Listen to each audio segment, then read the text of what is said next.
গত বছরটা পুরো ঘটনা স্ট্রাকচারকে চ্যালেঞ্জ করছে এই বাঙ্গু সেকুলারদের।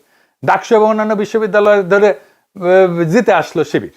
15 বছর ধরে ন্যারেটিভ ছিল যে শিবির মার্জিনাল, ফ্রিঞ্জ, এরা রক কাটে, মেয়েরা এদের পছন্দ করে না।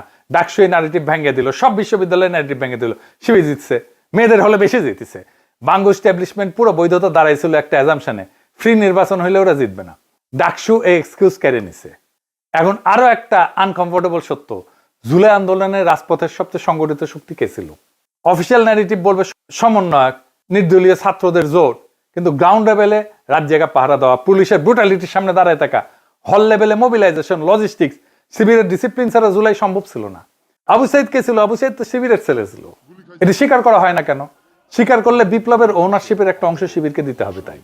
তাই 5ই আগস্টের পর থেকে চলতেছে একটা সিস্টেমিক ইরেজার। ওরা ছিল না, ওরা গুপ্ত, ওরা হাইজ্যাক করেছে। মিশরে 2011 সালে একই কাজ হয়েছিল। তারিরের নিশিরাতের পাহারাদার ছিল ব্রাদারহুডের ক্যাডারেরা।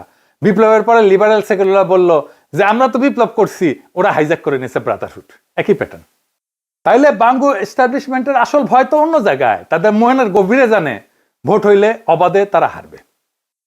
সেই জন্যই ইসলামী দলকে সবসময় জঙ্গির পাশে বসায় দেখাইতে হবে। আজকে ব্রাদারহুড, কালকে আল কায়দা, পরশুদিন শিবির, কাল আইসিস, মডারেটার চরমপন্থী একই পাত্রে। আর ইসলামী দলকে যতই দমন পীড়ন করা হোক না কেন, শেষ হয় না, ধ্বংস করা যায় না। এরই তাদের ভয়।